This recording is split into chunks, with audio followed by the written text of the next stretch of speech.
Bonjour, aujourd'hui je vais vous montrer comment le son s'éteint quand il s'approche d'un mur et comment ça permet de fabriquer des casques anti-bruit. Alors l'expérience elle est toute bête, vous pouvez la faire chez vous. Il suffit d'envoyer un son bien aigu vers un mur et de mesurer juste ce qui se passe dans cette zone-là.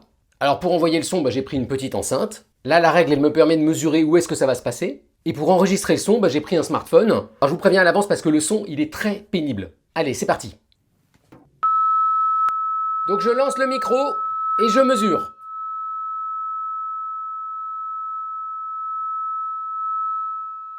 Et quand je regarde ce que j'ai mesuré, il y a des pics. Ça a l'air de s'allumer, s'éteindre, s'allumer, s'éteindre, s'allumer, s'éteindre. Alors qu'est-ce qui s'est passé? Le son, quand il part de l'enceinte ici, il comprime l'air. Vous voyez, ça ressemble un peu à ça. Les molécules d'air, elles sont comprimées, déprimées, comprimées, déprimées. Et ça fabrique une onde, l'onde du son, l'onde sonore. Donc ça avance, ça avance, ça avance, et là, elle rebondit sur le mur. Et donc elle repart en sens inverse. Ça repart, ça repart.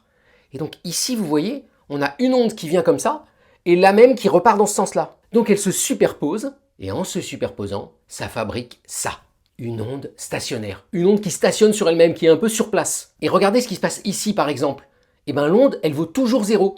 Alors que ici, elle n'arrête pas de monter, descendre, monter, descendre, monter, descendre. Donc si je mets un micro avec mon téléphone, quand je suis ici, je vais rien entendre, le son va être éteint, alors que ici, le son va être maximum. Et quand je regarde la distance entre deux endroits où ça fait pas de bruit, je vais trouver la longueur d'onde divisée par 2. Mais surtout, ce que cette expérience hyper simple vous montre, c'est qu'une onde sonore, elle peut interférer avec elle-même, vu qu'on l'a superposée à elle-même. Et c'est exactement comme ça que marche un casque anti-bruit. Dans le casque anti-bruit, on va essayer de placer votre oreille justement là où il n'y a pas de bruit. Donc quand le casque anti-bruit reçoit un son, alors il ne va pas se déplacer pour essayer de vous mettre au bon endroit, il va juste envoyer une autre onde en sens inverse qui va interférer avec l'onde qui arrive pour l'annuler. Donc là, j'ai fabriqué une sorte de casque anti-bruit du pauvre, où je sais juste diminuer une seule fréquence à un endroit particulier. Mais le casque anti-bruit qu'on vous vend, lui, il sait s'adapter à toutes les fréquences en direct. Et pour ça, il faut une sacrée électronique. Bonne journée!